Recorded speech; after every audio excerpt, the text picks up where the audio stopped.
வணக்கம். இன்னைக்கு நாம ஒரு மிக முக்கியமான, அதே சமயம் கொஞ்சம் சிக்கலான உச்சநீதிமன்ற தீர்ப்பை பத்தி ரொம்ப எளிமையா புரிஞ்சுக்க போறோம். ஒரு தனிநபரோட நம்பிக்கை, அவரோட அடையாளம், அதுக்கு கிடைக்கிற சட்ட பாதுகாப்போ, இது எல்லாம் எப்படி ஒன்னோட ஒன்னு தொடர்பு படுதுன்னு இந்த வழக்கு நமக்கு தெளிவா காட்டுது.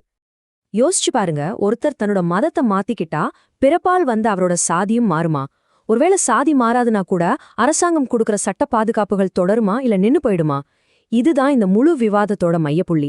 வாங்க இதுக்கு சட்டம் என்ன பதில் சொல்லுதுன்னு பார்க்கலாம். சரி, நாம எதை பத்தியெல்லாம் பேச போறோம்னு ஒரு சின்ன லிஸ்ட் பாத்துடலாம். முதல்ல இந்த அடையாள சிக்கல்னா என்னன்னு ஆரம்பிச்சு சிந்தட்டிக் ஆனந்தோட வழக்க பார்த்து உயர் நீதிமன்றம் என்ன சொன்னாங்க, அப்புறம் சட்டம் என்ன சொல்லுது, கடைசியா உச்ச நீதிமன்றத்தோட தீர்ப்பு என்ன, அதோட முக்கியத்துவம் என்னன்னு படிப்படியா பார்க்க போறோம். நாம இப்ப பார்க்க போற எல்லா விஷயத்துக்கும் ஆதாரம் இந்த உச்ச நீதிமன்றத்தோட அதிகாரப்பூர்வ தீர்ப்பு தான். அதனால நாம பேசுற ஒவ்வொரு விஷயமும் நம்பகத்தன்மை வாய்ந்தது. இப்போ இந்த வழக்கின் கதாநாயகன் சிந்தட ஆனந்த், அவரோட கதைக்குள்ள போலாம். இது ஒரு சட்ட போராட்டமா மாறுறதுக்கு முன்னாடி இது ஒரு தனி மனுஷ சந்திச்ச பிரச்சனைகளின் தொடர். யார் இந்த சிந்தட்டிக் ஆனந்த்? அவர் ஆந்திராவில கொத்தபாலம் கிராமத்துல வசிக்கிறாரு. பிறப்பால அவர் மாதிகா சமூகத்தை சேர்ந்தவர். இது ஒரு ஷெட்யூல்ட் கேஸ்ட். ஆனா கிட்டத்தட்ட ஒரு 10 வருஷமா அவர் ஒரு பாஸ்டரா இருக்கிறாரு. ஞாயிற்றுக்கிழமை பிரார்த்தனை கூட்டங்கள்லாம் நடத்துறாரு. அதாவது அவர் வெளிப்படையா கிறிஸ்தவ மதத்தை கடைபிடிக்கிறார். இங்கதான் பிரச்சனை ஆரம்பிக்குது. அவருக்கு என்னதான் பிரச்சனை வந்தது வாங்க பார்க்கலாம். டிசம்பர் 2020 அவருக்கு போன்ல ஜாதி பேரை சொல்லி மிரட்டல் வர ஆரம்பிச்சது. அதுக்கப்புறம் ஜான்வரி 2021 பிரார்த்தனா நேரத்துல முதல் தாக்குதல் நடந்திருக்கு. அதே மாசம் கடைசியில அவரை பொது இடத்துல வச்சு அடிச்சு ஜாதி பேரை சொல்லி ரொம்ப கேவலமா திட்டிருக்காங்க. இதுக்கு அடுத்த நாளே அவர் போலீஸ்ல புகார் கொடுக்க SC/ST வன்கொடுமை தடுப்புச் சட்டத்தின் கீழே FIR பதிவு செய்யப்பட்டது. ஆனந்த் புகார் கொடுத்ததும் எதிர்த்தரப்பு சும்மா இல்ல, அவங்க நேரா உயர்நீதிமன்றத்துக்கு போய் இந்த வழக்க ரத்து செய்யணும்னு கேட்டாங்க. அங்கதான் கதையில ஒரு பெரிய திருப்பம் வருது. உயர்நீதிமன்றம் என்ன சொன்னாங்க தெரியுமா? அவங்க சொன்ன இந்த ஒரு வரிதான் ரொம்ப முக்கியம். ஆனந்த் வெளிப்படையா கிறிஸ்தவ மதத்தை பின்பற்றுகிறார், அதனால அவருக்கு SC/ST சட்டத்தின் கீழ பாதுகாப்பு கிடையாது அப்படின்னு சொல்லி வழக்க தள்ளுபடி செஞ்சிட்டாங்க. இந்த ஒரு பாயிண்ட் தான் மொத்த வழக்கையும் உச்சநீதிமன்றத்துக்கு கொண்டு போச்சு. இப்போ விஷயம் உச்ச நீதிமன்றத்துக்கு வருது.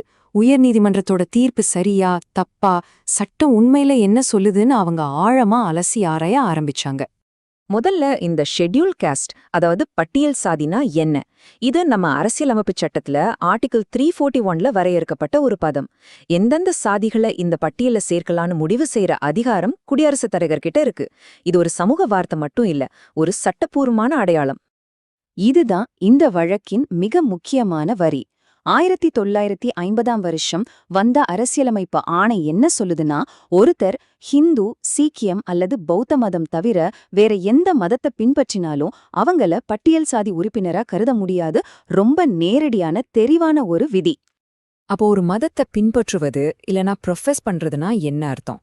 நீதிமன்றம் சொல்லுது, இது நீங்க மனசுக்குள்ள என்ன நம்புறீங்கன்றதில்ல, உங்க நம்பிக்கைய நீங்க எப்படி வெளிப்படையா பகிரங்கமா அறிவிக்கிறீங்கன்றதுதான் விஷயம்.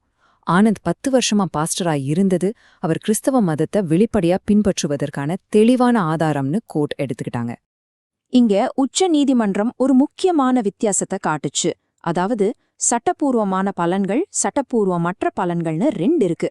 SC/ST சட்டம், இடஒதுக்கீடு மாதிரி நாடாளுமன்றம் கொண்டு வரதுதான் சட்டப்பூர்வ பலன்கள். மாநில அரசு கொடுக்கிற சில நலத்திட்ட உதவிகள் அப்படி இல்ல. மாநில அரசின் உத்தரவு பார்லிமெண்ட் சட்டத்தை கட்டுப்படுத்த முடியாதுன்னு தெளிவா சொல்லிட்டாங்க. சரி, இவ்ளோ விவாதத்துக்கு அப்புறம் உச்சநீதிமன்றம் இறுதியா என்ன தீர்ப்பு கொடுத்தாங்க? அவங்க ஒரு 5 தெளிவான கொள்கைகளை வகுத்தாங்க. இது எதிர்காலத்துல இந்த மாதிரி வழக்குகளுக்கு ஒரு வழிகாட்டியா இருக்கும். வாங்க அது என்னன்னு பார்க்கலாம். இந்த 5 கொள்கைகளும் ரொம்ப தெளிவா இருக்கு. 1, நீங்க பெரும்பால ஷெட்யூல் காஸ்டா இருக்கணும். 2, நீங்க ஹிந்து, சீக்கியம், பௌத்தம் தவிர வேற மதத்துக்கு மாறுனா அந்த நிமிஷமே உங்க ஷெட்யூல் காஸ்ட் அந்தஸ்து போயிடும். 3, அப்படி அந்தஸ்து இல்லாதவங்க SC/ST சட்டம், இடஒதுக்கீடு மாதிரி எந்த சட்டப்பூர்வ பலன்களையும் கேட்க முடியாது. 4, நீங்க ஒரே நேரத்துல கிறிஸ்தவ மதத்தையும் பின்பற்றிட்டு ஷெட்யூல் காஸ்ட் சலுகைகளையும் கேட்க முடியாது. ரெண்டும் ஒன்னா போகாது. கடைசியா 5, நீங்க மறுபடியும் பழைய மதத்துக்கே திரும்பினாலும் SC அந்தஸ்து திரும்ப பெறணும்னா அதுக்கு நிறைய நிபந்தனைகள் இருக்கு. நீங்க உண்மையாவே மதம் மாறிட்டீங்கன்னு உங்க சமூகம் உங்களை மறுபடியும் ஏத்துக்குச்சுன்னு நிரூபிக்கணும். சரி, இந்த தீர்ப்பு வெறும் சிந்தேடிட் ஆனந்த் சம்பந்தப்பட்டது மட்டும்தானா? இல்லவே இல்ல. இதோட தாக்கம் ரொம்ப பெரியது. இது நம்ம சமூகத்துல நம்பிக்கைக்கும் சட்டத்துக்கும் உள்ள உறவை பத்தி பேசுது. அது என்னன்னு பாப்போம். சுருக்கமா சொல்லணும்னா இந்த தீர்ப்பு ஒரு தெளிவான கோட்டை வரைஞ்சிடுச்சு. எஸ்சி எஸ்டி சட்ட பாதுகாப்பு வேணும்னா 2 நிபந்தனை இருக்கு.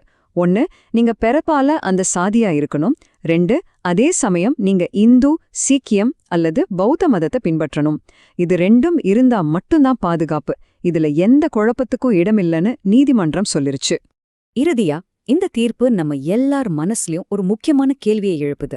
நம்ம மாதிரி ஒரு மதச்சார்பற்ற நாட்டுல ஒருத்தரோட தனிப்பட்ட நம்பிக்கைக்கும் அரசாங்கம் கொடுக்கிற சட்ட அடையாளத்துக்கும் நடுவுல சட்டம் எங்க கோடு போடணும்? இது ஒரு முடிவில்லாத விவாதம். இத பத்தி நீங்க என்ன நினைக்கிறீங்க?